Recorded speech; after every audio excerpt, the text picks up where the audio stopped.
that I'm delirious today, but I'm also so excited because this dude that I'm talking to today means more to me than you might imagine. We got a lot in common, and mostly we're going to talk a little bit about hired gun isms. We're going to talk about all the things that normally you wouldn't get to hear unless you're hanging out with us backstage. Before we get started, let me start by saying I want to thank my buddies at 5 Star Guitars in Beaverton, Oregon, for being an incredible resource to All Access Live and to the local community for having great guitars, for having lessons, for having repairs. If you're not in the Portland, Oregon area, don't worry about it. You can order them online. 5starguitars.com has a great selection, and there's no sales tax in Oregon. That means that you get to come out, buy guitars, spend all that money and support the local community and support All Access Live, which we appreciate. So when you go there and you find some guitars, make sure you let them know that All Access Live with Kevin Rankin sent you, and I will appreciate it. They'll appreciate it, and you get a great deal. Also, thanks to Audix Microphones for having amazing microphones and headsets and everything else. They're based in Portland, Oregon, well, Wilsonville, Oregon, and we're going to be doing some collaboration with them soon. So live performances and other events are going to be possibly happening between the partnership between All Access Live and Audix Microphones. We were in initial conversations about it the last couple of days, and we'll see what comes. But until then, if you're looking for an interface to provide information online, go to audixmicrophones.com, and you'll support the show as well. Now, the most underrated band in all time. I put this post out on Facebook asking people what their idea was in any genre. I know that people are going to commiserate with me and agree with me that, in my opinion, the most underrated rock band of all time, of course, is it's Y&T. I've been a fan of the band for a long time, and over the last decade or so, man, I've become such a fan of this next guest. So here to join me is my buddy, Mike Vanderhule. Mike, thank you for being here, pal. How you doing? Good to see you. It's good to see you too. We've been talking a lot this week, and now we're looking at each other. Yeah, we have, man. You know, the great thing is we didn't have the camera rolling the first time we talked, right? That's a good thing. It is a good thing. Well, it depends, because really the idea behind the show, right, is we're hanging out backstage, right? People can be voyeuristic and kind of hang out and listen to our conversations. If they're on the YouTube channel, they can actually chime in and chat with us. So if you're watching on another platform, jump over to youtube.com/allaccesslive with Kevin Rankin, and you get to ask questions from the drummer of I think the most underrated rock band of all time. Definitely. He's got so many great stories, man. This is just going to be fun. We've got a ton of stuff to talk about and not enough hours in the day to do it. So, Mike, let's talk a little bit about not Y&T. Let's talk about how you got there. Tell me about your early days. Oh, wow. Okay. Starting all the way back. Let's see. Not in the womb. Yeah. How long have you been playing drums? Just the music part. Oh, since I can't even remember. You'd have to ask my mom when the first time I started destroying the pots and pans was, like everybody else does. Do you want to have her call in? Yeah. Then you might have to start muting things. Yeah. Really? But, okay. Yeah, no, she's great. Let's see. I was playing trumpet from second grade to senior in high school, back when you could take music classes in school. Boy, that is such a whole nother subject there. It's such an important thing for people to learn music, whether you use it or not, Yeah. So I was always interested in music one way or another. I didn't know if I was going to be a trumpet player or a drummer. I was playing drums the entire time. But somehow by the time high school was done, I was playing both in bands. But by the time high school was done, drums just came easier, and I could get gigs easier. I was trying to do both at first, but then it just took over, all drums, and off I went, And I started playing in cover bands, and cover bands made a lot of sense back then, because not only were you making money, but what I tell all my students, that's where I learned to get my huge vocabulary and to play like this guy, and learn all the styles of music, But all the time I was doing those gigs that a lot of people pass up, the free ones, the challenging ones, the ones where you drive forever to play a gig and not make any money. And those are the ones, the originals, And as those were developing, it led to meeting more and more people. And eventually my drum teacher mentor, Steve Smith, who recommended me to Mike Varney. And Mike Varney was doing all those great records of guitar players. So, right. Yeah, I'm just jumping ahead. But but mostly that was Michael Lee Firkins I played with, and because of that, a few years down the road, Brian Wheat from Tesla, they were starting a band when Tesla was broken up in the end of the 90s, and they were looking for a drummer for Soul Motor. So he called Mike Varney, and I was highly recommended. So jump ahead more years later, Y&T's looking for somebody. I mean, I was doing all kinds of stuff in between. I'm just giving you the highlights, but yeah. So Y&T's looking for somebody, and Phil was good friends with Brian, called him for a recommendation, and Dave asked Jimmy DeGrasso to get back in the band because they need an emergency situation. He was playing with David Lee Roth at the time, so he recommended me because I was teaching at his shop, and Really? then John was just calling around seeing who knew me, and his good buddy Eric Martin used to come see me play with the Russell brothers in San Francisco area. So he said, yeah, I know that guy. So I had him from every corner, but still I think that this time around they auditioned like 26 guys or something, Really? and Okay. yeah, and it all comes down to personality, man, because we got in the room and it's just like it felt like we've been playing together forever, and we just hit it off, and it's natural. And I've done so many auditions, and you can just feel it. You Yeah. either click or you don't, man, and you can't take it personally. And so we just played and played and played, and that was 14 years ago now.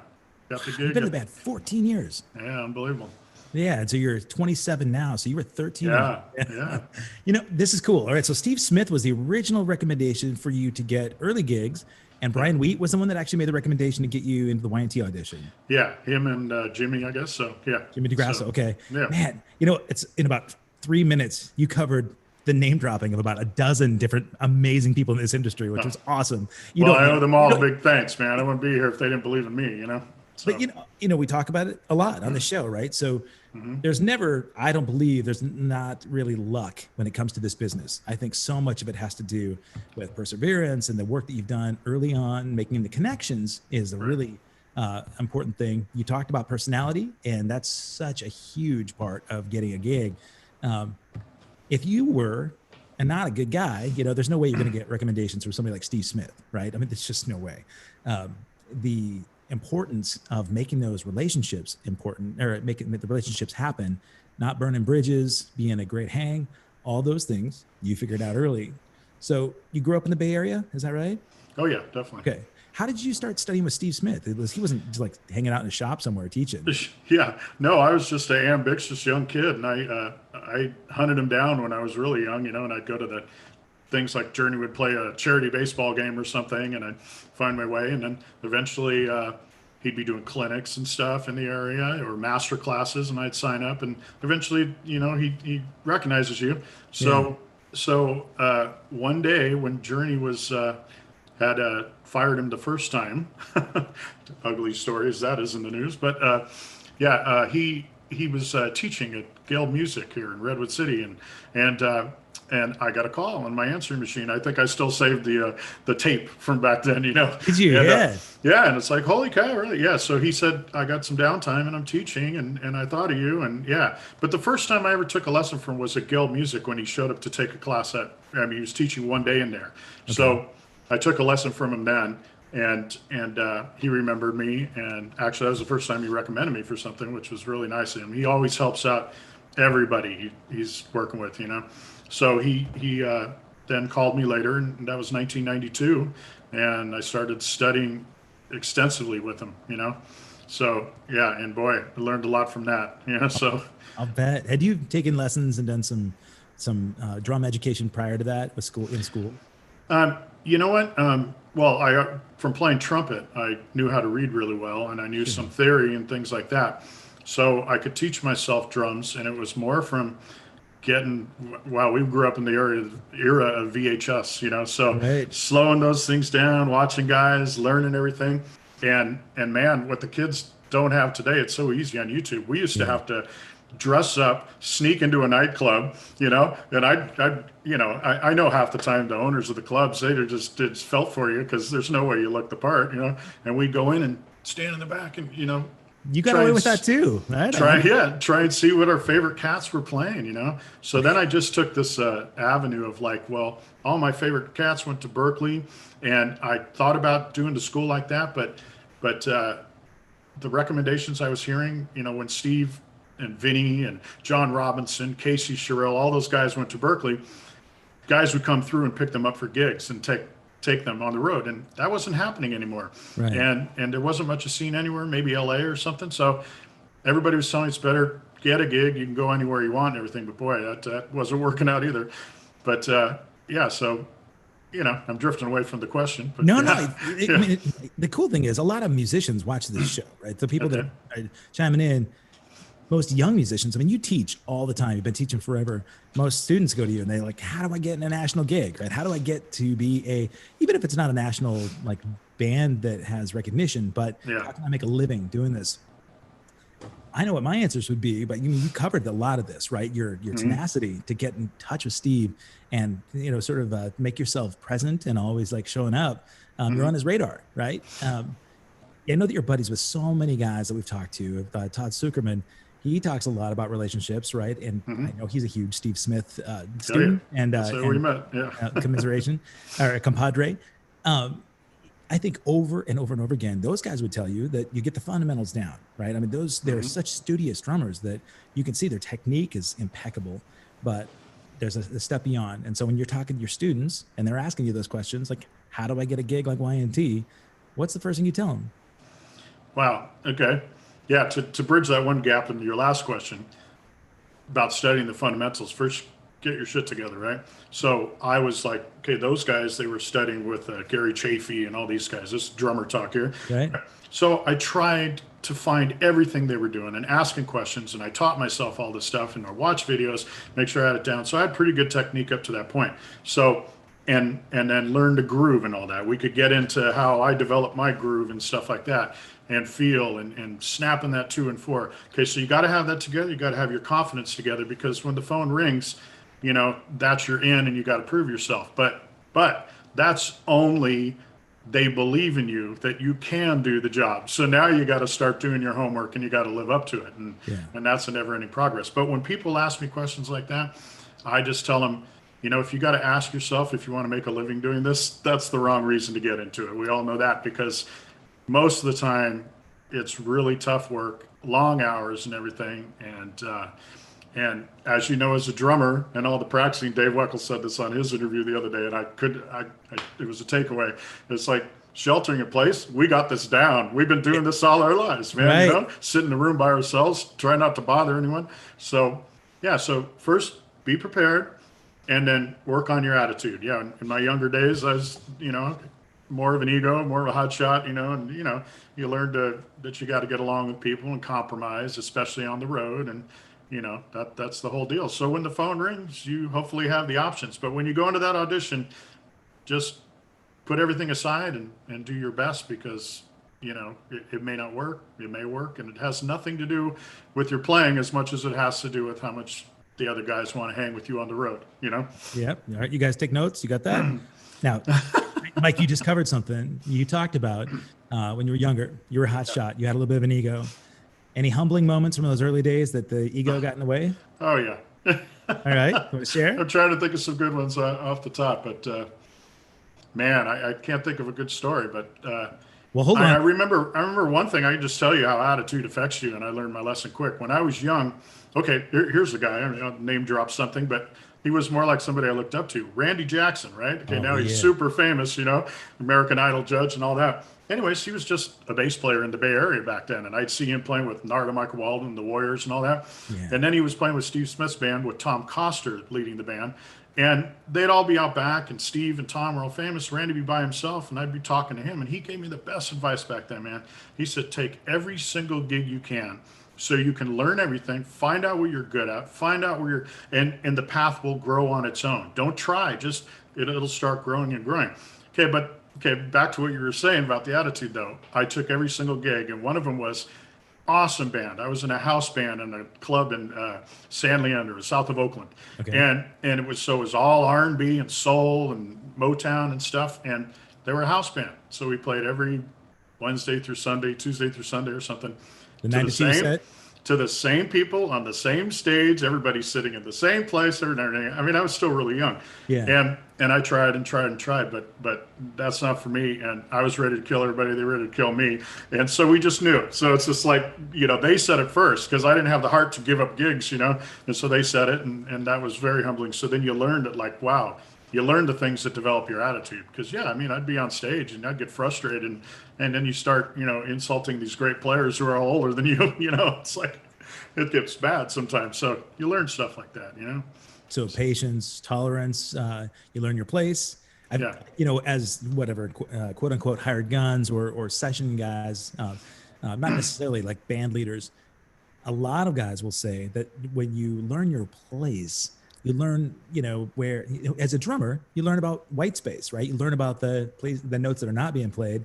Right. When you're communicating as a band member, it's very much like a relationship that you might have with a partner, right? Where Definitely. Yeah. You learn which battles you want to fight, right? You choose your battles, and also, I think it really does help. I would think, and it shows a lot of respect if you're able to listen, right? Listening versus speaking has a lot more opportunity for you to navigate the communication you have, whether it be musical or not, or verbal. Right. So you said that they came to you because you were unwilling to let that band go. How'd you get fired? How'd they let you go? Oh, I was so young, I didn't know any better. But yeah, I outgrew it. They were the kind of guys who played those kind of gigs. They loved it. They were happy just to roll home to their family every night, and that's all they wanted to do with their life. But I was shooting for the stars, so to me it was very limiting.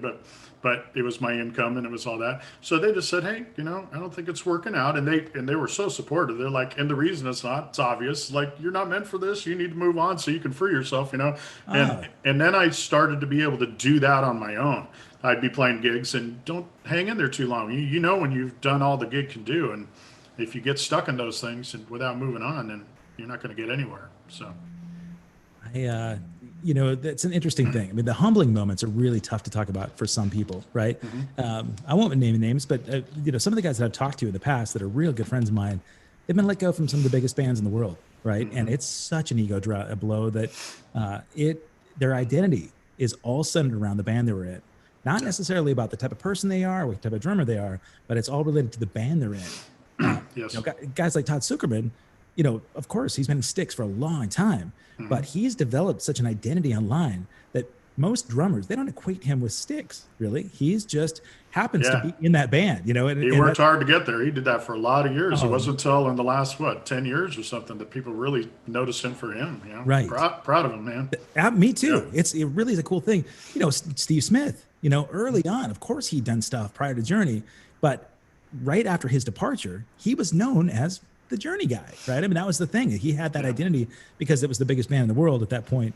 Since then, everybody kind of knows him as a part of his life and stories, but he's got some other stuff going on. So identity development is really important because I think about the connection between you and your band now, right?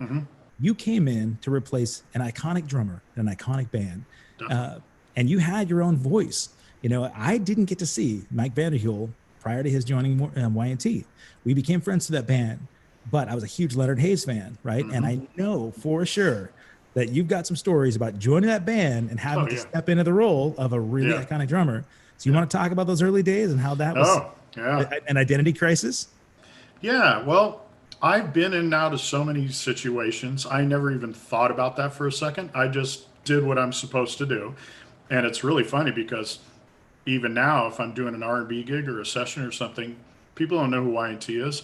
And they're like, they don't picture me playing rock, and the rock guys don't picture me doing those things, Here I am on some funk gig or something, But so I've never been in a band that heavy. And I don't consider us being like heavy metal because we're very melodic and it's blues based, and Dave's singing is so soulful, and the melodies are okay. You know where I'm going with that. But so what I did was I got in there, I did my homework, not just learning the songs, but okay, who's Leonard's favorite drummer, right? Okay, I already was way into Bonham, I had that going, but he was more into Ian Pace, all right? So I've studied Ian, but I went back and I listened to a lot of that, so I can put that hat on and play like that, so I could play more like Leonard. And then, of course, Steve's on the 10 record Right. Steve with Smith. Jimmy. Yeah. And then Jimmy had played on a bunch of stuff. So Steve, I had down, but, and Jimmy, I had to bone up listening to that stuff too, but mostly Leonard, so to get the style down. So that's, you do your homework. But then when I got in and I started playing, I just asked and tried and did things to see how comfortable we could get. But a couple funny stories. It's funny because Nico McBrain, somebody I never Yeah. thought I would know. I'm not trying to name drop, but he was great, man. He comes up to me at the NAMM show, and just out of the blue comes up, "How are you, mate? How are you doing? What's going?" And I'm like, "I'm fine." What's like almost in a panic, and it's funny, and it took him a minute to get it out, but he took the place of a drummer in a band with a cult following, huge. Right. And he's told me he took so much shit and all he was going through, but he loves YT, so he was watching what Phil and Dave were going through, and all the shit they were going through, and they know everybody's got their eye on me, making sure, and people were writing about me coming to see my gigs outside of YT before I ever played with YT, trying to report to the fans, and Really? some of it's brutal, man. Yeah, and so Dave and Phil are the most respectable, cool guys. They kept it all in house. They never talked about Leonard. They never said anything else. Just let it happen. And the whole first year of the band, we were doing meet and greets after every show, formal ones sitting down. So they wanted everybody to get to know me, and they wouldn't make me a permanent member till they felt that the fans were comfortable with me, because they want the YT family. And I thought, wow, this is really cool, and it took me a little while to get it. I knew about them and I knew how popular they were, and to see how much the fans are into it was what blew me away. So they wanted that side of it. The other one that was good was Mickey D. We become friends because he's a huge fan. But I remember one of the first shows we did when I was I think it was our second or third show, this big festival in Europe. And I'm looking over at the side of the stage playing, and I look over and I had to do a double take, and he's over there. Steady. And I'm like, oh. And after the show, he goes, "Come here, I want to talk to you." And he goes, "Yeah, the third verse of Mean Streak, why'd you go to the ride cymbal?" And I'm like, "Can you swear in here?" Yeah. Yeah. Okay. And I go, "I fucked up, man. Give me a break. I'm trying to remember everything, And he goes, "All right." And he takes me by the arm and he goes, "Let's go get a beer, And he was honest, man. He said, "You're taking the place of the drummer in my favorite band, And I get that so much. And I watch all the guys who come up and meet Phil and Dave and just want to, we're talking the biggest bands backstage coming up and I'm like, wow, and they're so respected in the business and everything. So I was just trying to live up to that and keep the class of the band and all that kind of stuff. So did I answer the question? You totally did. Yeah. I'm noticing that people are starting to comment here. And what I hadn't done, I hadn't posted in the YNT fans worldwide group, but I think Denise Solomon may have. And I was going to post this there as well, because I know that a bunch of those people are going to have questions. I saw that a bunch of YNT fans jumped in here. Chris Millette, thanks for being here. And Mike Murch, Mike Klaus, Julie Jockums, and Scott Valentine. He's a huge YNT fan, loves Mike Vanderhule. So he's here. He's saying, "Hey, Mike, before we get to any of those questions, I wanted to tell you about the first time, well, you reminded me about the first gig we played together, right? So I was with Western Aerial, man. We were playing at the Roseland downstairs in Portland, Oregon. And you were needing a backline kit. So you used my drum kit, which is awesome. Thanks again. You saved our ass. Yeah. Man, it was an honor for me because I was a huge fan of the band. But I remember, so the singer for that band, Joff Metz, is the owner of 5 Star Guitars. So it all comes back around. He and I were sitting out on the side of the stage watching you guys. And I was so excited because I love every generation of YNT. I love the earliest stuff, man. If you go back to like Earthshaker and Black Tiger and all that, all the way through Contagious and 10, man, In Rock We Trust was every freaking playlist that I had songs from In Rock We Trust on it, through high school. And then, even up to Face Melter blows my mind. One of the greatest rock records that's come out in the last 10 years. But I remember seeing some people in the crowd, and they were like, "Hey, man, it's cool that you open for these guys. It's great that they still have Leonard in the band." And I got that, yeah. I'm betting that you've heard it before, right? You know what? I used to get that a long time ago. It was Leonard, Carmine Apiece. Oh, yeah. Bobby Kimball. When my hair's longer. Oh, yeah. Carmine. But Bobby Kimball and Steve Lukather. I don't know why that, but yeah. Who would have thought Bobby Kimball started playing drums for YNT? That's interesting. Yeah. It's funny because I've had great conversations with all those guys, not on the show yet, but we will. But at that show, well, not Leonard, of course. Rest in peace, Leonard. I just couldn't believe he'd already been gone, at that point. No, he hadn't. He actually hadn't passed yet, but he was very ill. No. But I do remember thinking, do these people really not know that that's not Leonard Hayes? But yeah, no, Leonard just died a few years ago. He was alive for a long time. Yeah. But just out of the band for so long that if they obviously weren't diehard fans, So, Right. But the thing is, you nail his stuff so well, and it's not like you're trying to replicate like this is now the Mike Vanderhule sound, because like you said, you've got all sorts of other gigs that are outside of Y&T, but it's uncanny to watch you play and think about those songs like just so much like him. The foot, right? He was known for that crazy right foot bass drum, and the bass drum like speed, right? Those triplets. Yeah, you've had that down. That was not a new thing though. It was probably in your vocabulary before Y&T. Yeah, I did like Bonham did, where it's just two in a row, to get that sound. And I don't know how Leonard came up with that. He probably thought that's what he was doing and started to do it. But holy crap! And in the documentary bonus footage, you can see him jamming in this one thing, and it's like, wow, it's something I never seen him play. And he's just so fast in a solo, and the triplets and everything. But I put it all together. Finally, like he came and sat in at the Fillmore with Joey before they both passed, and he comes up on stage and I'm not talking down to him, but he was wearing oxygen at that time, and it was a big chore to get up on the stage and do a riser. Once he was up there, he sits down, and you're expecting, okay, you might be a little slower now or something there. Holy shit! On my pedal, not set up for him. Bam! Oh yeah! And I'm like.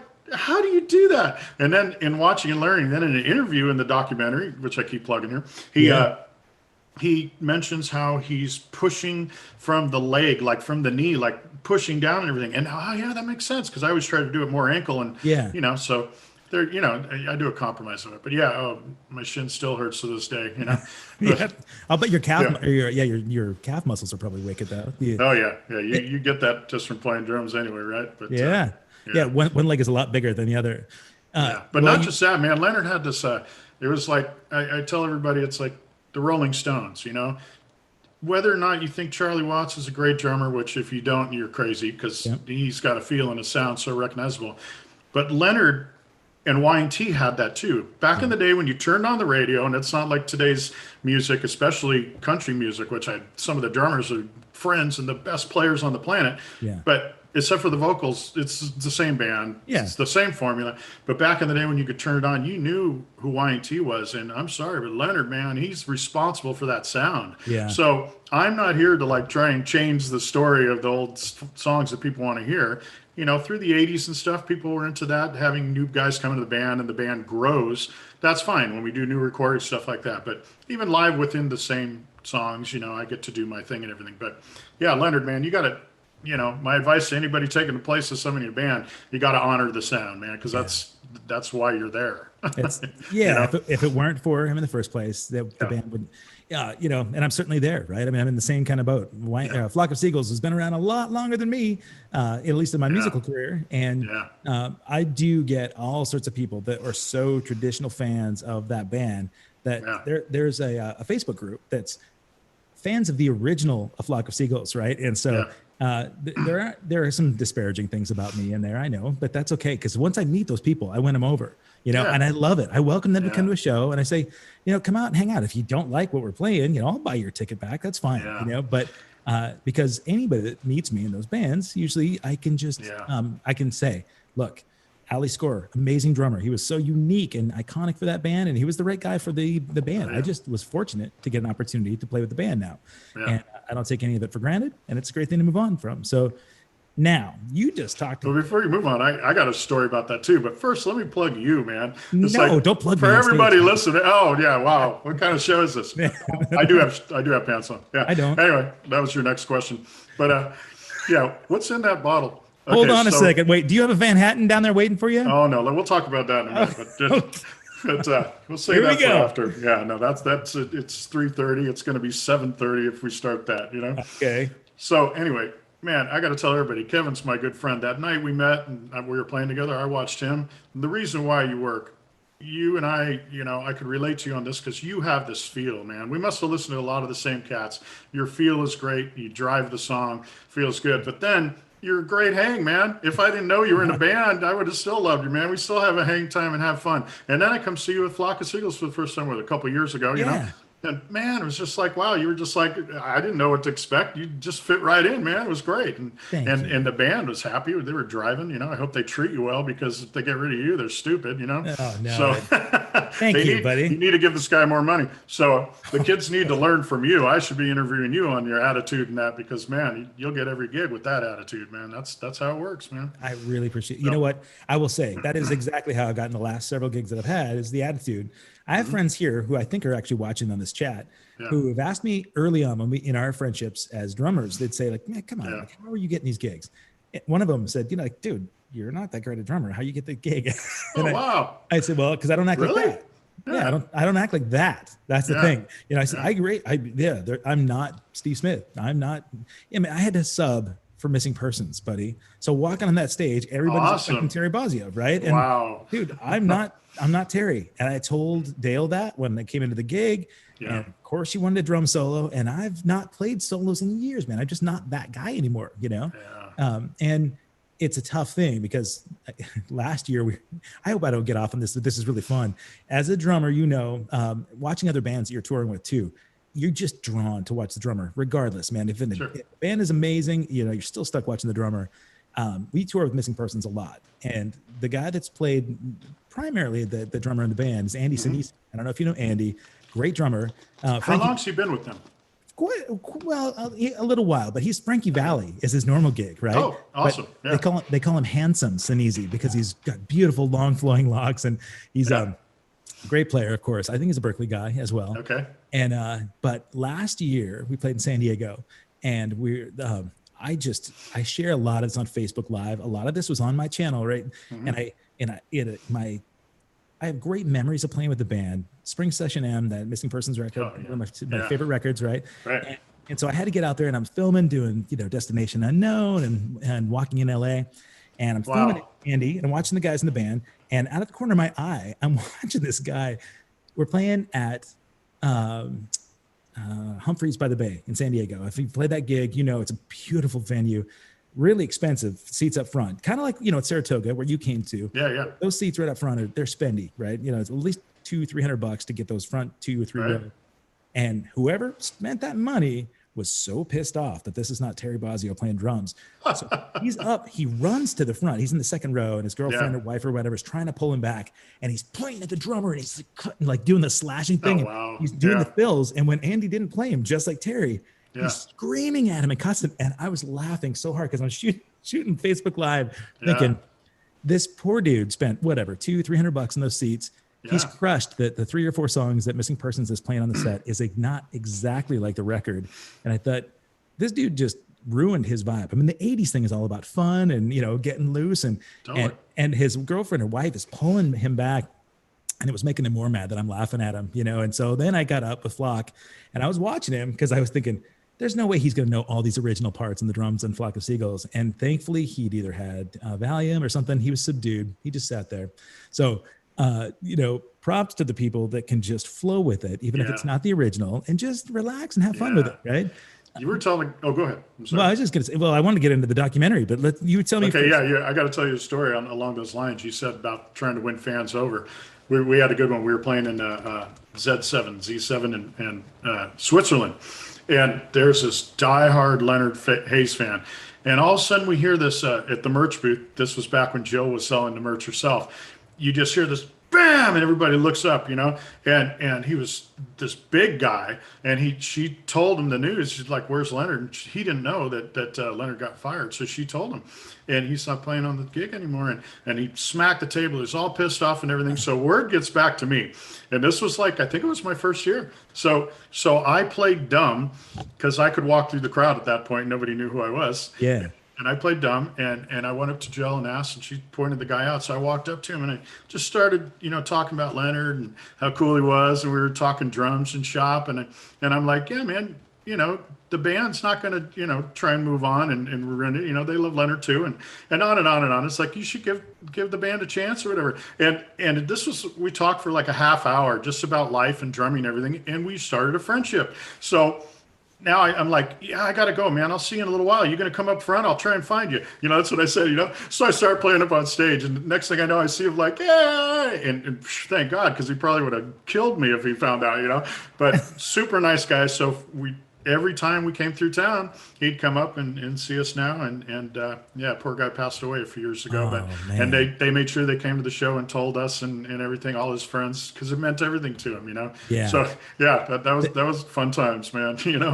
You have developed those friendships, the family. You talked about the YT family before too. Mm-hmm. That is something about this band that has been there from the beginning, man. There are such diehard fans of YT, Yeah. hardcore, fans and friends. I call them fans, but really, I mean, they are family. A bunch of them are watching right here. And I got to say, man, Pete Holmes says, tell him like hello. Oh, hey, buddy. Pete, Yeah. man, it's good to see you here, bud. Man, Hell yeah, man. Yeah. We got to get caught up, me and Pete, man, because, we Yeah. played shows. Great drummer, man. Super nice guy. And Yep. yeah. Hope you're doing well, buddy. Yeah. Well, I think it would be nice if we were all gigging again and Pete would be out there rocking with Rat. Yeah. Scott Valentine says he's talked to Mike a few times. Last time was at the Stone Temple Pilots at the Roseland. Oh, yeah. All right. He still says that Dave is one of the most underrated guitarists out there. Hell yeah. We didn't get into any of that. I mean, when I talked about underrated bands, but yeah, if you're a guitarist and you don't have Dave Menichetti in the top list of your most underrated players, then Yeah. I don't know what you're smoking. But, Mark White says, Mike Vanderhule, does he play trumpet? Jesus. Yeah, see, we went to high school together, and I'm sorry, we went to junior high and high school together way back, and he was a sax player, and I'm a drummer. He's a year ahead of me, so we played in band together and all that. We lost touch for a lot of years, but I forgot what year it was, but back when Phil was still alive, we hooked up, and he came out, hung out, and we've been super buds, real close, tight, best friends, and he's got he was our tech for a while, and he also is the one who made our documentary with his partner Jeff Gans. So here, let's plug it. There's the transition, man. This is That's it right there. Okay. Oh, yes. Okay, hold that close to your camera, will you? So, guys, on with the show. Trying to get rid of the. This was about over 5 years in the making, really. I know that when they started working on this thing, there was a Kickstarter out there for a long time. It's a great cover, man. Look at Menichetti. Right. So, no, you can put it down. That's fine. We don't want to lose your faith. Oh, yeah, hold this up. Check this out. So this is all different variations of the band, right? This is the different lineups. And so you can see from phase to phase, from barely high school days in the upper left. So yesterday and today, all the way to 2020, the current version of the band. I love it, man. If you have not yet done this, so it's available at streaming platforms. You can also order the DVD. If you order the DVD, you get all the bonus tracks. Yeah, man. It's like it's so worth just go to our website and buy it. Is the best way to get it, obviously, and it's the best way to support us too. And Lord knows what's not happening right now. And man, we're barely hanging on. So please reach out. Yeah, and, plug the URL. But anyways, you also get, it's like a 2-hour documentary, but you get a second disc of almost 2 hours of bonus footage that is a whole nother documentary. It's so entertaining and so good. And I thought I knew everything about the band, but man, watching that, I learned so much, and the stories are great. And all these guys came out of the woodwork for interviews, and it's done really well. The guys did such a good job on it. I'm not saying that because it's ours. It's actually a really good documentary, and I watch a lot of them. So yeah. Yeah. You talked about some of the things. Our website, by the way. Yes, hear it. YNT Rocks, spell out A-N-D, capital Y, A-N-D, capital T, Rocks. I read it like that. So YNTRocks.com, and just go to our merch page. So there you go. And then in the merch page, when you fill out little comments, say, Mike Vanderhule recommended that I get this. And maybe the distributor will send you like a little autographed guitar pick. Oh, don't start with this thing. You have guitar picks. You've got picks that you actually sell. Yeah, drumsticks are too expensive to give to everybody. Yeah. Nyman helped out with that, man. John Nyman, our other guitar player. But Aaron has them, John has them, Dave has them. And it's like everybody comes up, "Okay, you got a pair of sticks?" It's like, yeah, we brought a separate semi just for the whole tour to give everybody. I don't mean to be a smart ass, but yeah, no, cheap, man. They're smart because I go through so many sticks giving them away. I usually try to give them to kids. When we do all ages shows, man, I make sure that the kids that ask for them get them. But even though I'm endorsed by Vader sticks, the Vader drumsticks, I don't get them for free. And yeah, those companies can't afford to give all their artists something for free, and they make it reasonable so we can afford to tour. For sure. And Drumheads. Yeah, don't worry about any other endorsements, but that and Drumheads, because it gets costly on the road, man. Amen, man. It's funny. I got 3 boxes of sticks delivered, like the beginning of whenever Vic Firth opened up again. We ordered them halfway through the tour because I was down to my last 3 pairs. So I got 300 pairs of sticks sitting right there, and it's like, okay, I'm ready to tour. Oh, No, you better hide those, man, because that's a daily reminder, right? You're going to look at that. oh man, You're yeah. going to think, this is where I am not. You know, we talked about it the other night about this. You know, you can look at this two different ways, right? You can think about being a victim. You can sit in your room and look at the sticks and think about where you're not, or you can do something different with it, man. So Yes. you've been really active in getting all sorts of things dialed, man. You're doing online lessons with Zoom. Yeah, you've got a lot of sessions you've been doing. So let's talk a little bit Yeah. about stuff now that the touring is just postponed. Tell me Yeah. about what Mike Vanderhule's doing. Well, the first thing we did was panic. So everybody's like, holy cow. And there was no unemployment for us, you know. Right. Thank God our senators and Congress, you know, they reached out, our congresswomen and senators all reached out, put it together. So independent musicians, everybody can do that, get a PPP loan, things like that. But still, it ain't enough, and it doesn't go for. And now that we lost the 600, hopefully that's all going to change. But we're not here to talk politics. So Nope. our new forced day job, let's think it through. What can we do? Okay, so the easiest thing, I've always been teaching, so I got hip to the Zoom thing, and I'm on a Zoom camera, you know. I'm going to plug those guys because, man, they cannot keep them in stock right now. It's so popular, you know. So I use Zoom online and been teaching, and it's so fun because I'm teaching people Wisconsin, Europe, you know, and things like that, and it's the only thing is you can't play at the same time, or if I try and count something to them, the delay, it doesn't work, but you get good at it, and it's really fun. I'm really enjoying it, and just seeing the people light up and grow and do that. So that's good. And then on top of that, I've been so lucky. I've always recorded. I learned how to record in the analog days to be an engineer. So in reel-to-reel tape and stuff. And then I got the first versions of Pro Tools when that came out. So I am my own engineer, and I got a good sounding room, and I can record state of the art over the internet. Okay. The only problem is, what are you doing back there? Anyways, the only problem is my studio looks like crap. So I've now been revamping it with drapes and lights. I got photo lights and I got all that. So I'm going to start jumping into that world too and shoot some of the sessions I've been doing, and also instructional videos and talk chat, you know, with if you want to learn something about drums, whatever, you know, just keep it mostly musical, and we can talk about how to make the Van Hatten. But oh, there it is again. But yeah, but yeah, it's been great, man. I got a plug for my good friend now. I mean, I've been playing on a lot of projects that are mostly singer-songwriters. Okay. Some people hopefully you'll hear from and things like that. And over the years, I've been fortunate enough to do stuff with like Fee Waybill and people like that. And really, and yeah, he's a Bay Area guy, and we played a lot of shows together. And I actually, to start up my business that way, I went to him and I said, "Give me a chance. If you like it, great. If you don't. You can have the first one for free, whatever." And that's how that started. But wait a minute, that sounds like a drug dealer. What the heck? Well, there was. It was more business. vodka. It was vodka and scotch, actually. But yeah. Okay. So, but I'm proud to say this, and I want to plug this for him. But project I just finished doing. That's the reason why I can stop now and revamp my studio. I'm playing drums on the new James Durbin record. For those of you who don't know who he is, 2011 American Idol. Yeah, and he wasn't the winner, but usually the person who isn't is the one who comes out with the best career. Guy sings his ass off. And I didn't know this about him, but he's playing a lot of the guitar on the record, and he was playing some of the solos, and the stuff I was playing to is just phenomenal. But he wrote great songs. It's a classic metal album because that's his. Really?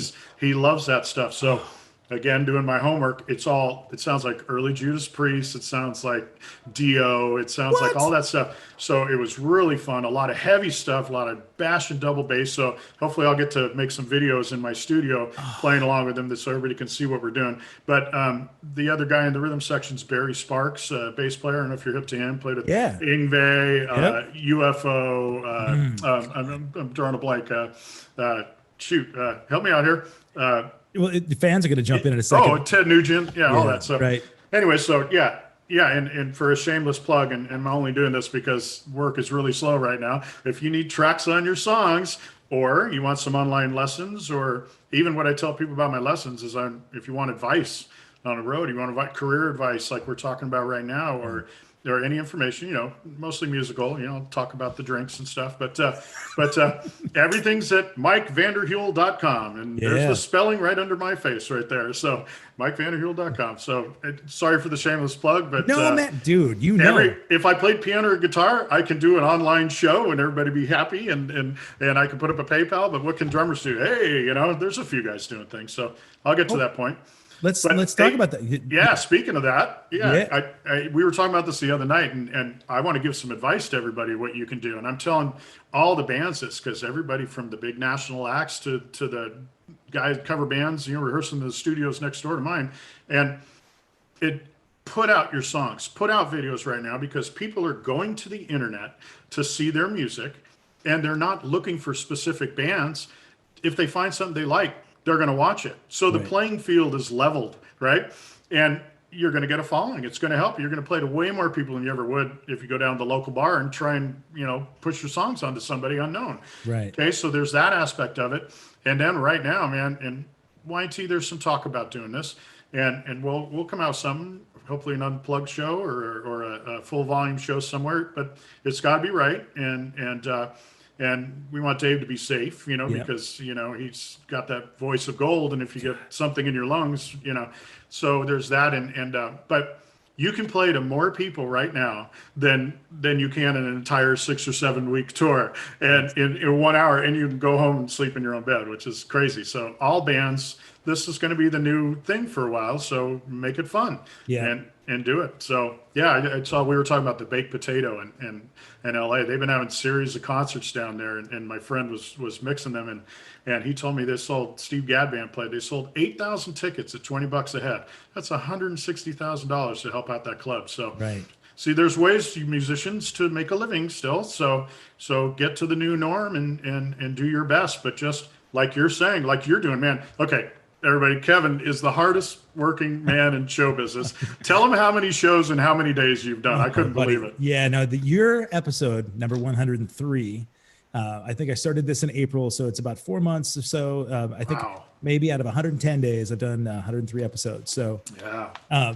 and I never intended to have it be this frequent, right? When I first started doing it, it was a conversation that I had with our guitarist, and then Jennifer Batten recommended that I do some stuff, and now it's really been so cathartic for me. If I can't get up at every day, sort of think about the shows that I have coming up on the road, then I got to think about the shows that I'm doing on air, right? So I love this, man, because I, when it first was coming down and we were knowing that we weren't going to gig for a little while, it was an emotional roller coaster. You said you panicked. For me, I was getting panic attacks. I was getting anxiety. Oh, Not just about the loss of income, man, but I thrive on playing drums and playing drums in front of people. I don't want to sit in my garage and play drums, buddy. It's just not my thing anymore, Yeah.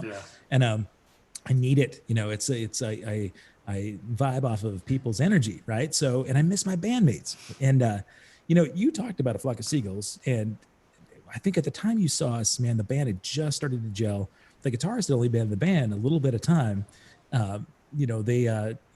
The band The Spoons from Canada, he was the lead singer from The Spoons. And a really cool thing about it was in 1981, Spoons and A Flock of Seagulls toured opening for The Police. And so it comes back like almost, 40 years later, we needed a new guitarist, and it happened to be that the guitarist from the band is also an amazing singer.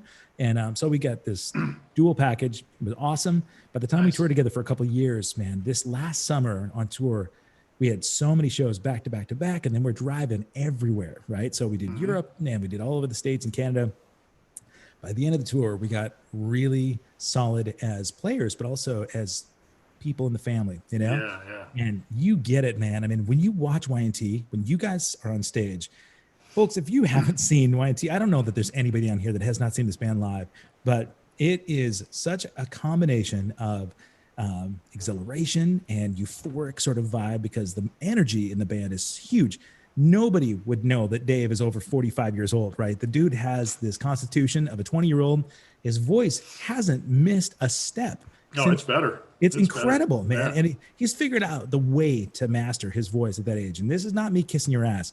I've hung with you guys after the shows. I watch the way Dave takes care of himself. That guy puts nothing but healthy foods in his body. He gets rest. He takes care of himself and takes zero for granted. When this band is on tour, You guys are so supportive of the people that come out to pay tickets to come out and see you play. And you're driving and working hard, man. There's not, I just don't know that I've seen a band that works so hard and is so committed to the people that follow the band. The family that watch you guys is as appreciative because I think they feel like you guys have done that work, and Yeah. so I don't know how much the documentary really talks about the Y&T family so much as the history of the band and the interaction, but you guys have all sorts of fan groups that are out there. A lot of people that feel like they're connected to you guys more than just fans or friends of the band. There are people that, if they tape trade, they're, trading tracks, they're paying for this stuff. They're making sure that they're buying merchandise. They're trying to find all the obscure stuff that they can't find, so tell me about some of the really cool experiences you've had with fans along the way. I know there's a whole bunch of guys in Portland that drive everywhere to come see you guys. Yeah. But tell me about some of the fan experience. Like that right there. We unfortunately can't play everywhere, Yeah. and we, if we could, we'd be on the road constantly, and we almost are, with times there's some long hauls, but it pays off because that's what makes a band. You can have hit after hit after hit, but look at the bands who stood the test of time and are still around today. And I learned it from Dave and Phil. I understood it before, but to live it is a whole nother story. Yeah, man, those people show up to a show. They don't give a shit. You've heard this cliche all the time. They don't give a shit what's happening in your life. And whether you had a bad day, you're tired, you got the 103-degree flu or something, or your dog passed away or whatever's happening. You go out there and you deliver. It's got to be, they're there to get away from their whole life, Yeah. And the band is really good at making them feel that way, and there's that story with Phil and the whole fuck you Phil thing. But that's where that came from. But it's our job just to go out there. And it's not a job because we always say the job of being a musician is all the years we put into it, lugging your gear around, the driving, the hotels, all that and everything. But those 2.5 hours with the Y&T that we're on stage, you can't pay us for that. That's fun, man. We'll do that for free all the time. And I wondered, okay, 14 years from now, am I going to still like playing Mean Streak? Am I going to still like playing, Summertime, Rescue Me and all that? And honestly, I could say I never get tired of it. It's weird. Todd had a good point the other night. It's funny. What was the takeaway I got from him was, he was talking. It was so funny. He said, you have those moments of the Groundhog Day loop, Right. It's like, do we already play this song? Oh, wait, is this the second verse or the third? Because you play it so many times, but your head's always in the game and you just let go and you put on that stage. And I tell you, sometimes when you're lost in the world and life and lonely and down or whatever, you walk out on that stage, there's my drums, there's Aaron, there's Dave, there's John. I'm home, and these guys, even when we practice Dave's got a place at his house, a soundproofing studio. That's what the word I'm looking for. We practice there. And even when we're just practicing, if somebody's lagging or somebody's down order, we got to live up to it, man. We always kick each other's ass. And I've never been in a band that believed that much.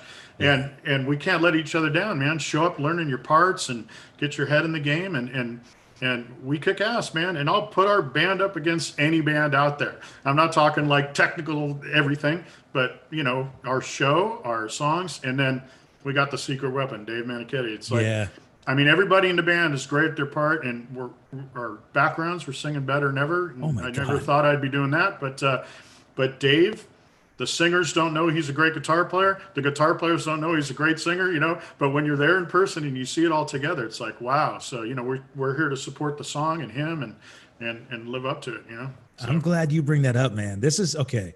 If you're a musician out there and you've watched Y&T, here's a misconception that has been, that's gone around about this band. When you watch Y&T, every single note, every single harmony you hear, everything is live. There is nothing on backing tracks. No clicks, no nothing, man. They won't let us do any of that. Yeah. It's incredible, man, because the harmonies, you've got every guy in the band singing these harmonies, and they're so huge. It sounds like that, you plugged in Rock, to put in Rock We Trust, Summertime Girls harmonies. They are so strong, man. And I think that's not only your talent, man, but that's hundreds thousands of hours of you guys rehearsing these songs. It has to be. And so, Yeah, there's a little of that, but you know what really helps? Okay, I never was a singer.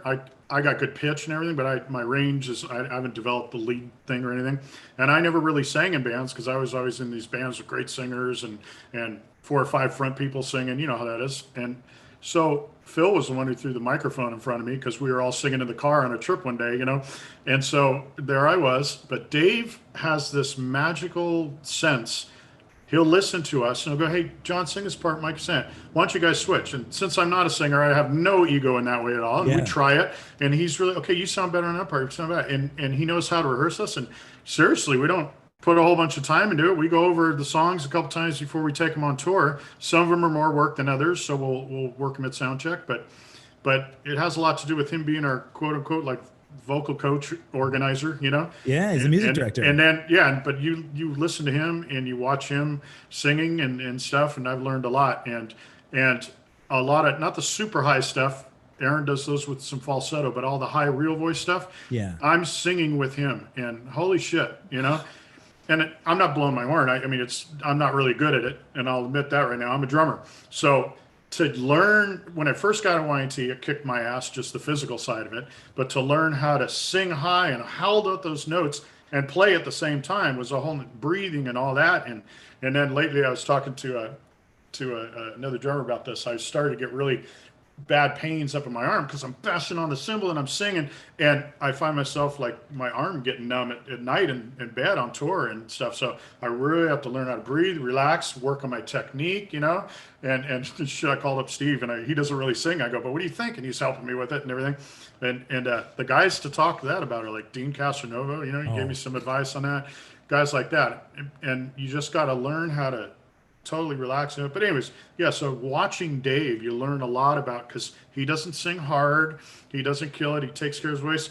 He carries his own monitors wherever we go, because in the old days, if you get a shit set of monitors, you know, the next 4 or 5 nights he's out, you know. yeah, And yeah, and in term for drummers out there, in terms of supporting, before each song, I still got my little count off, you know, I'll glance at it, you know, just for yeah, reference. And because if I'm playing too fast, he can't breathe. And if I'm playing too slow, it's really hard for him to hold out the notes. right, And that could knock him out. And we're doing 4 or 5 shows a week, you know. So yeah. you gotta, you know, you gotta really be aware of all that. But I learned so much about singing. I never That's yeah. great, man. You would never know that you weren't singing drummer before, because yeah, to hear those high parts, it floors me to hear you do that.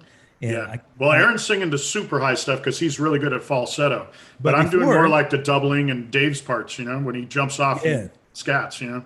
and you were So, doing really, really high stuff back when Brad was playing bass, though, right? oh yeah, yeah. Yeah. I'm singing the same parts. Yeah. Okay, all right. And John's a great singer. Aaron's a great singer. Both those guys do gigs on their own singing, you know, and it's like, Yep. so yeah. God, you know, man, John, to me, I've just said this, like it's such a great guitarist, and he is a puppy dog. When you talk to him, he's the sweetest dude I've ever met in my life, man. Yeah. It's got to be fun to tour with those guys. I mean, and Aaron too. I love hanging with Aaron. When we played Thunder Valley last year on tour, he and Brad both came out to my show, Right. and we hung out for a little while after the show. Amazing bass players, both of them, and just really, really cool dudes. It was an honor to have you guys all at my show, you know, because, you know, I look up to you both, you know, as the band, but I just think I feel this sense of pride for Y&T. Like, I want the whole world to have a Y&T album in their collection, right? So if you were going to tell somebody prior to you joining the band, tell somebody, you know, this is the Y&T album that represents who we are, who they are, you know, prior to you joining the band, what would you tell them? Oh God, we get that question all the time. That's a tough one because it depends on, you know, where you jump in. But, you know, I knew the hits very well when it was on the radio mostly, you know, but of course I was a huge fan of Steve Smith. Yeah. So when that 10 album came out, I couldn't get my cassette out of the car, you know, and I listened to that thing a million times. And I think it was early CDs too. It might have been one of the first CDs I got, but so then I started studying the history of it, and I went back and I checked it all out. But man, every album has such a personality. Favorites, we've played some of the albums in their entireties. Actually, we played most of the albums in their entireties for special concerts. Yeah. And man, Black Tiger and Rock We Trust, Earthshaker, you know, on and on. I mean, these were even the first two albums, we were playing a lot off of that on the anniversary tour, and it's like, holy cow, man! They got just at watching them grow because they were in the era where a band can develop, Right. and yeah, so it's fun just to follow the history. But there is no one album. You'd have to get like a best of Yeah. or live at the Mystic album, so you can hear what the band sounds like with all the songs. But yeah, I mean, history wise, those were the key records, Okay. and my favorites. Yeah. Yeah. And well, my modern favorite, of course, man, I Face Melter start to finish is Oh, incredible. It just thank you. really, it's a great record, man. Some bands that are known for their hits back in the day, if they're still putting out stuff, it just seems like they're going through the motion of just having something out there for people to buy. Yeah. That's not the way the Face Melter record came out at all. This is like, you know what? Never missed a step. Just, and of course it's on streaming platforms, but you've got all the albums available on the Y&T Rocks website. I think Mark White was great. Oh, definitely. Putting this link up in the thread here, which is great. And it's funny too. You mentioned Dean Castronovo, and of course he's a local guy, right? So all the Portlanders that are watching this right now, like it always comes back to Dean. Yeah, it's ridiculous. And Dean and I were following each other's paths too, because he was a Mike Varney guy, right? Yeah, we traded off on some gigs, and actually the first gig Steve Smith recommended before was a band you would probably know. What are they called? Oh gosh, I can't think of the name of it now. Something Dogs. Remember he was in Wild Dogs. Yeah. So when he left the band, I got the gig, and they never did anything. But I was the guy that I was crazy. And Matt was in the band, right? I can't remember the guys' names. Matt McCourt, bass player. 93 or 4 or something. It was a long time ago. And Dean moved on, and to play his parts and stuff was insane, And then he wanted to move on, and he got in more into pop stuff and all that too, He did all right, and Yeah. Bad English and Hardline, and then Journey for a long time. Yeah, it's great cool drummer, nice guy too, man. Yep, for sure, man. Speaking of great musicians and fans that are in bands that are in your contemporary, Patrick Young is watching here on YouTube, so I appreciate Patrick from Black and Blue, man. It's good to see you here, buddy. Yeah, man. Yeah, he's talking about what a great drummer you are.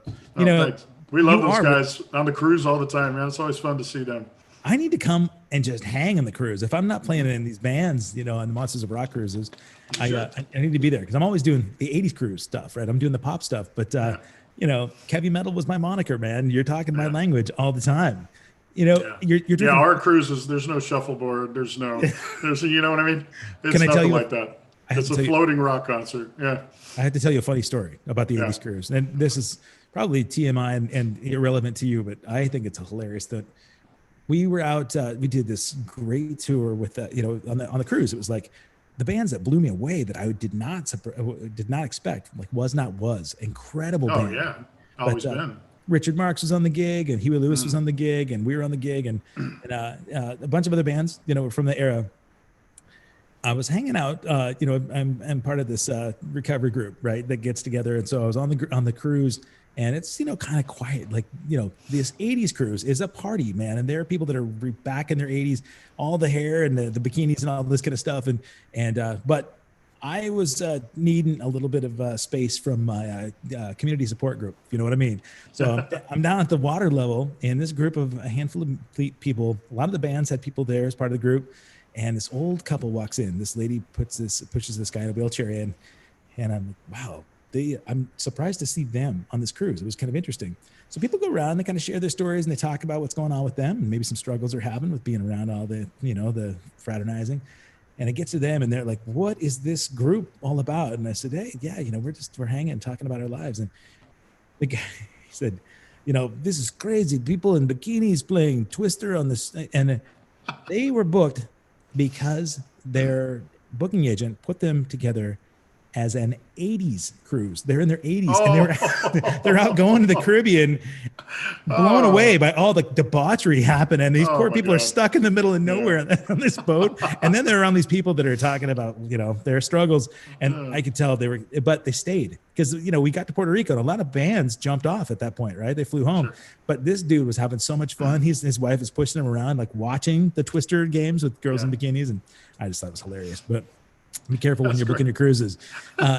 Hey, man, I wanted to ask you, off the, as we're talking about community support groups and recovery, tell me Yeah. about the Manhattan. What's that? What's that all about, buddy? Yeah. Because Speaking of you drinking. and Steve, you and Todd Zuckerman had the gin and tonic, partnership. Oh yeah. He turned me on to that one. Yeah, All we right. with Todd we drink either well, it's always Fever Tree naturally light tonic, Okay. and we drink it with the Monkey 47 or Hendrix gin, Okay. and put a cucumber in there. Yeah, and it's he started. We used to drink Jameson and stuff like that, but every time we go to a concert, every time I go to see him, he's after the show. We're hanging, having a couple drinks, and it's become a tradition. But yeah, my drink, which was actually named by Mark White. Okay, Okay. All yeah. right.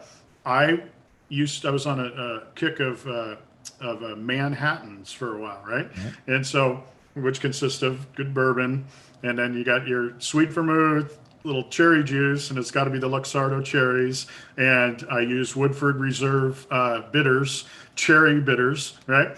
But one day I ran out of bourbon, and I was like, "Damn it! I was really wanted to have one of these tonight on wine." And so I had vodka, and I go, what the hell? Let's try it. Could you make a martini with vodka? It's not vermouth, sweet vermouth, and there are some vodka drinks that are like that I learned about later with sweet vermouth.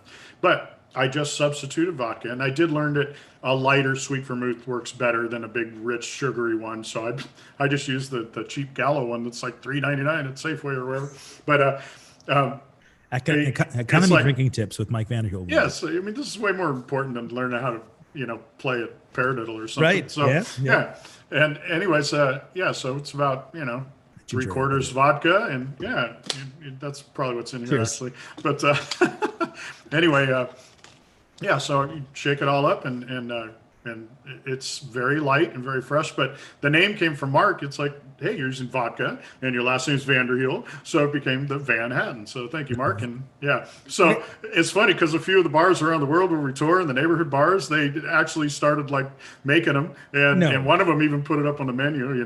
Really? You need to get points for this, man. That's what I thought. Yeah, I get a little cut of that, right? Yeah. At this point, well, I know that Dave and Jill have a vineyard, right? They've got a wine business. They don't have a vineyard, but yes. Right. So the wine company. Yeah. That's right. Yeah. So they've been selling the wine. I know that they distribute it sometimes when they're on the road, but it's got distribution all over the world, right? Yeah. Yeah. So they're getting a cut out of that. I'm just saying, man, if the Vanderhule name is on it, the Manhattan needs to. Yeah. Just 10 cents a shot, 10 cents. Yeah. Sammy Hagar's calling me trying to get the patent on it. No, I'm just kidding. Yeah, he's the king, man. I know. Sammy, if you're going to sell alcohol, you got to have him in your court. You know what I mean? Between Sammy Hagar and Ryan Reynolds, right? You saw that Ryan Reynolds just sold his gin company for like $700 million. Oh my God! Wow. Yeah, Aviation Gin. Dang. Yeah. Wow. I guess, it helps that he has the name behind him in all the movies, but my God, man, almost $1 billion to sell his gin company off. Yeah. I think that you deserve at least $1 a drink that you're selling for the Manhattans. Yeah. You should, if you haven't tried Dave and Jill's wine, it's really good. And a story on that, Jill was actually telling me this. Dave, they were taking a sommelier class, and he was learning how to, I hope I pronounced that right, but they have an expert in making wines and blending grapes and stuff like that. And I'm not going to get the story right, but Jill basically said that he was taking sips and he could tell you, because their favorite regions where they get it from, or what they were working on, he could tell you where the grapes came from the taste and all that stuff. And so they're not fucking around. It's real. It's a real love for making it. It's not just because he's in a rock band so he can make some money. They actually really love it, and they and they like drinking wine, and don't we all? And and their stuff is really, really good. So there you go, guys. Yeah. You know what? A lot of the conversation I have on the show is about authenticity.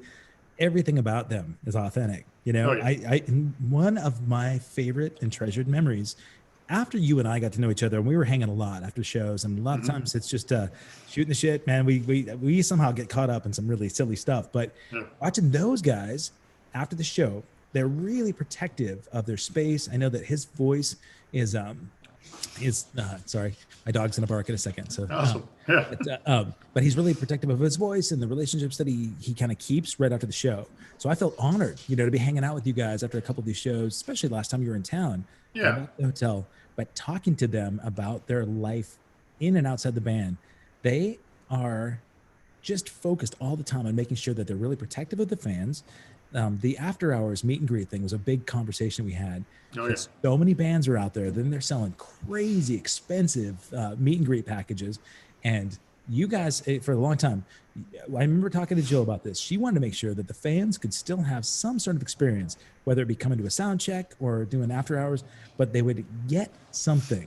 Not a cattle call where it's like a quick photo and say hi, but get something as a memory and as a sort of, as a contribution to their investment of you, if that makes sense.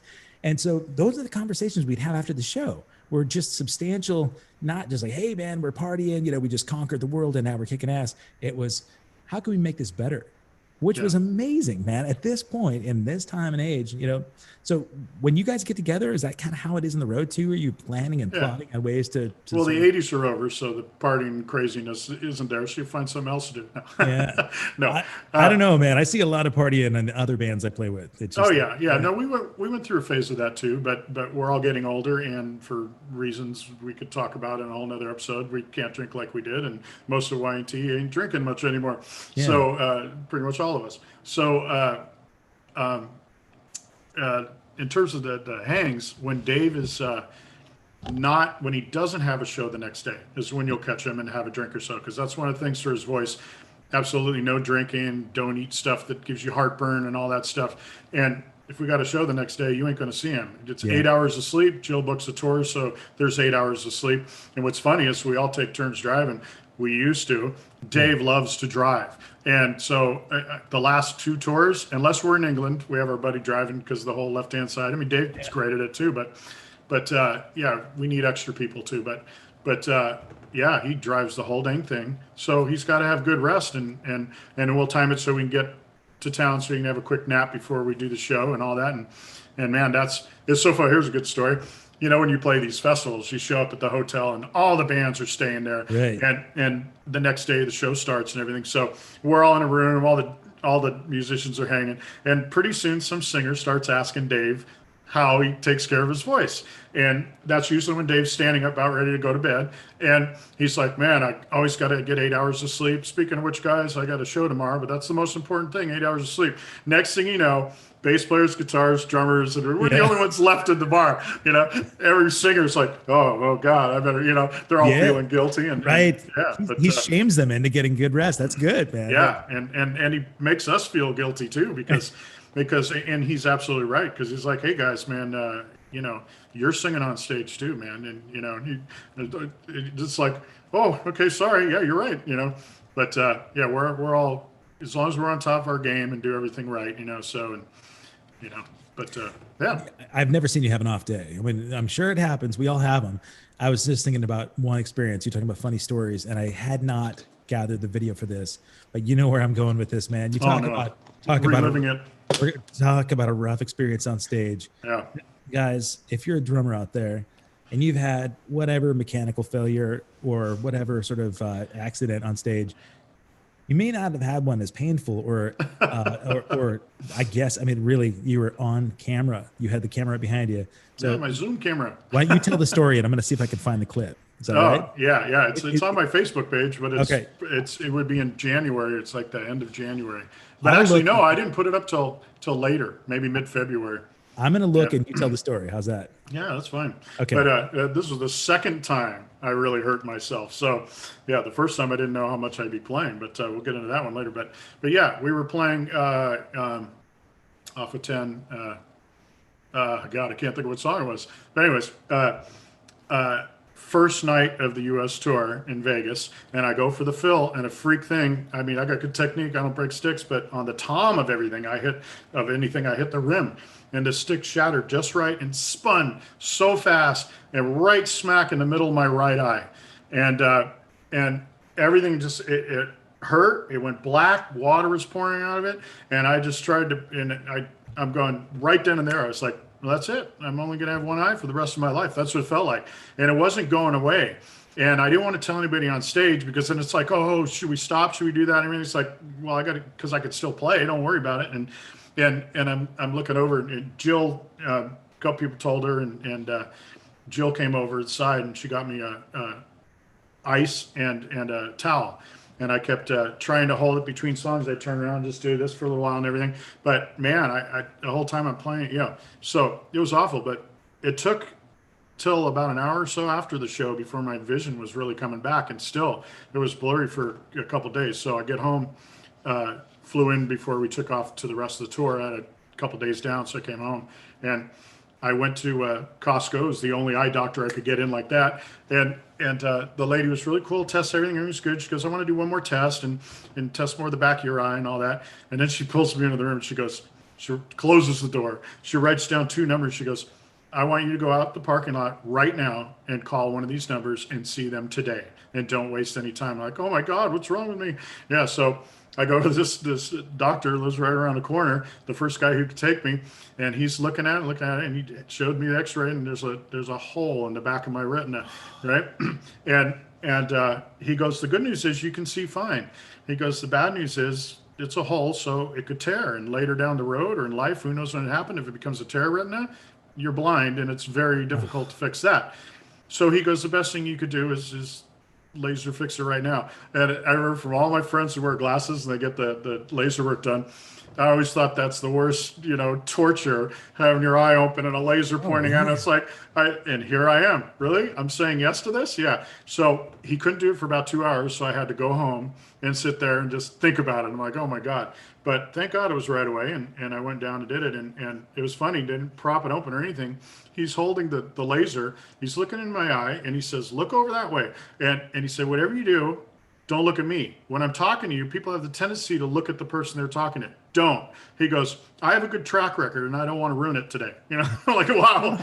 Yeah. Sense of humor, man. That's Oh yeah. And I'm sitting there going, "Just hurry up." Yeah. And so he does it. He goes, he goes, "I do this all the time. Shouldn't hurt it at all, And so I'm holding on the side of the chair, nervous, and it hurt really bad. And he goes, "Wow, that's really weird. I wonder why." Just get it over with it. And so he did it for about 5-6 seconds straight, and whatever. I'm a whining baby, but luckily, I come back from the whole tour thinking the stress of playing and everything is going to bust it open again, but everything's fine. Knock on wood, Knock on wood, man. Yeah. But yeah, so I should invent some protective goggles for drumming. You always see Mark Schulman wearing them and Aaron off, and yeah.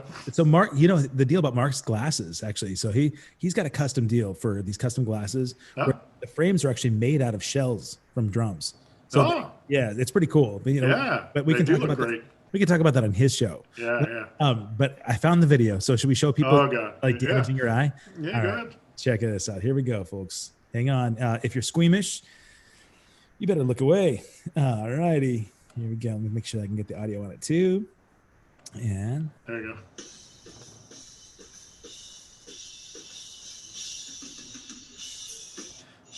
Oh, hold on. There we go. It's jittery because of the internet. There's the stick. Yeah. And you keep playing. You're holding your eye for a second. Oh, I'm going to do it again. This is crazy. Watch how fast this happens.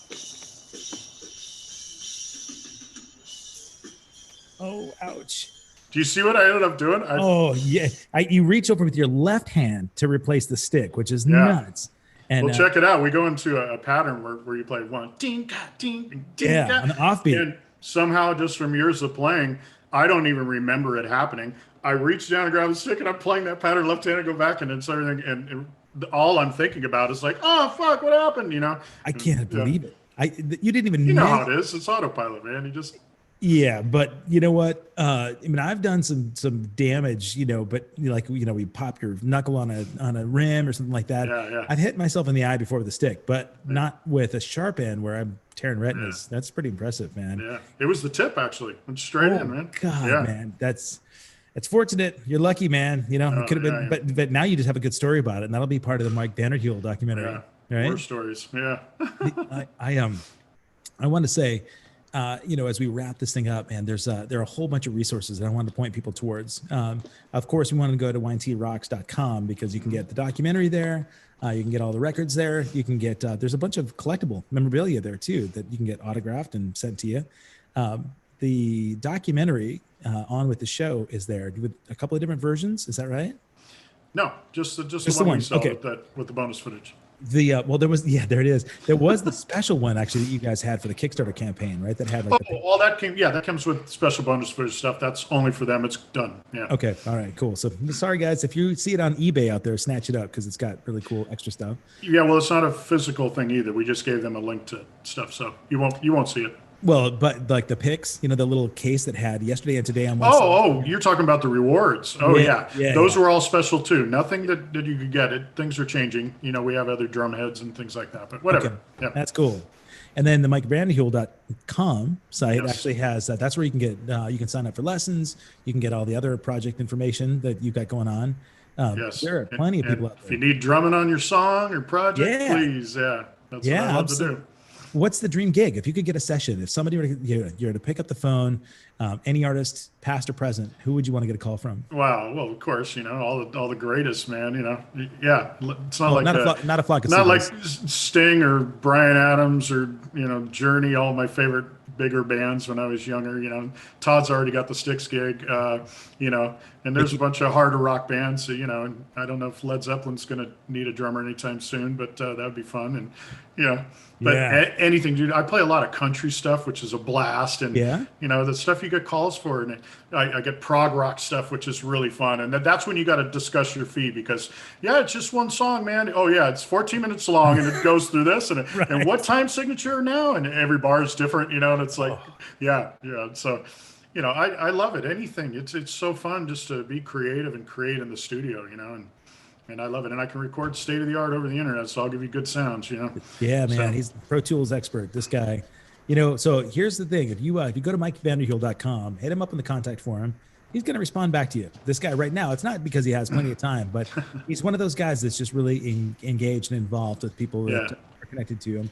And you can ask him advice on how to make the best cocktails. You can get advice on traditional versus match grip, maybe. Right? I know. Oh, yeah. of Talking that. drums, that's what I do, man. I've been teaching for 35 years now. Incredible. So I got a lot to pass on, man. And I know what works with my students, and some of them gone on to do some great stuff. But yeah, so that's the biggest thing about teaching is you learn how to teach, and you learn how to get a person to teach themselves, because that's what it's all about, Absolutely. Yeah. Mhm. I guess the last thing I wanted to touch on, when you and I were rapping the other day, we were talking about guests on the show. Mm-hmm. Because you and I are so similar in so many ways, man. And we've got a lot of mutual friends, but then there are also friends that are on either side. That you and I have to host a couple of shows, right? We got to have a couple of group shows where we bring some of your buddies on. I think if you were going to pick 2 or 3 people that you'd want to talk to, who should we rap with? Wow. Yeah. Well, drummer wise, Yeah. Well, who my first favorite drummer, I forgot to mention this the other night to give him a great plug. Since I played trumpet and drums, and it's funny, my early days, I didn't really like vocal music because I was really into creating a mood off of music. And we talked about this the other night. When you improvise with other people, here's my one word advice for life, right? Be true to yourself. And we've all fallen through this and learned the hard way, and boy, have I, over and over and over and over and over. Yeah. If you're true to yourself, when you get on that stage, especially in an improvising context, like I'll play these blues gigs with guys I never practiced with or anything, you're able to get into the music and let go and be free. If you're not true to yourself, there's something holding you back. It ain't going to come out. It's going to be a blockage, Right. So in terms of that, when I was really young, I got hip to this, and I would listen to instrumental music because those are the guys who, when they played a song twice, it was never the same. Right. Where in pop music, you want to create the same emotion behind the vocals. And the vocals are limiting to that story. Every time you hear it, you're going to picture the one thing, right? And videos really ruin that. And you're only going to picture that. So I was way into jazz and all that kind of stuff and fusion. And then along comes Chuck Mangione. And that's where I got turned on to composition. A lot of people thought it was corny and stuff, but man, that guy could write melodies. Children of Sanchez, baby. Oh, and the harmonies moving underneath. So Live at the Hollywood Bowl was one of my favorite albums, and James Bradley Jr. was the drummer. Okay. And he was 18 at the time on that record. And amazing. And this guy has played with the greatest, even when he was that age. And I got to know him over the years. He lives in Sweden, and every Okay. time we're out, yeah, I saw his name on a wall backstage where everybody's signing. I go, James Bradley Jr., how do you know him? He goes, he lives right up the road and everything. So they hooked me up with him, and Oh, now we're friends, man. We keep in touch. What a wonderful guy and everything. But he's played with so many great bands, and just look him up. Okay, so yeah. he'd be a great one because Okay. man, killer player. The other ones we were talking about is like a sweetheart of a guy who's got the best attitude in the world, and the reason why he gets all the gigs. Mickey Curry, Oh, awesome. awesome Yeah. feel, everything. Brian Adams, all the Brian Adams hits, almost all of them. Yep. Hall and Oates. He's on the Cult Sonic Temple. I learned Right. the other day that he plays on La Bamba, the what do you call it version, not the original one. Okay. What are Yeah. they called? Yeah, But the hit version. yeah. And Yeah. then, Celine Dion, David Sanborn, everybody. So, guys like that, if we can get Steve Smith on or something like that, it'd be really fun because we love to talk drums, and it's more Yeah. fun when you got different looking at it, whatever. Yeah. Oh So, man. I can name a million drummers, we could go on and on, but those two guys, three guys, Well, right out of the gates. let's plan it. John Robinson. Oh, Yeah.